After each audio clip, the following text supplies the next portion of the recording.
When it came to tools, my dad was a stickler. He believed every tool had a place, and that every tool better be in its place, polished up and presentable. If it needs oil, oil it, He'd say. Just make sure you wipe it off. Now, one summer afternoon, my brother Mike and I found a big bare patch in the yard and set about creating our own makeshift job site.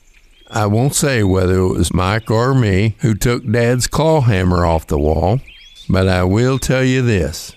Once that hammer was in our hands, we became the youngest road crew ever assembled.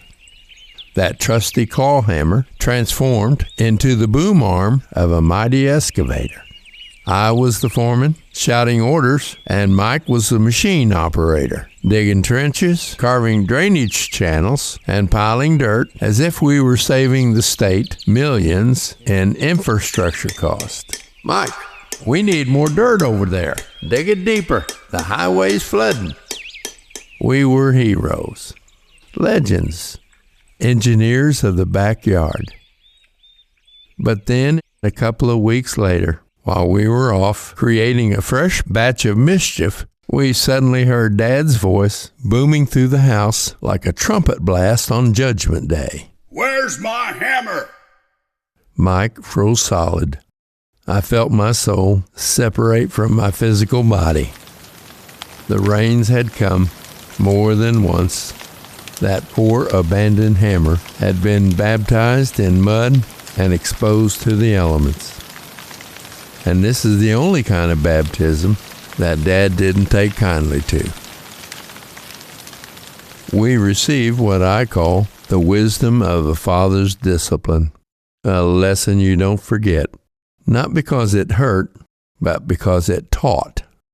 Afterwards, Dad handed me the rust-speckled hammer and instructed me to place it in the diesel tank so it could soak all day. The next day, I pulled it out, wiped it clean, and returned the hammer to its rightful home, the spot that Dad had chosen, the place it belonged. You know, looking back, I think Dad was teaching us something more than tool etiquette. He taught us how you care for your tools, your things, and your responsibilities. Well, that's a reflection of you. A man's habits reveal his character. A polished hammer says more than shiny words ever could.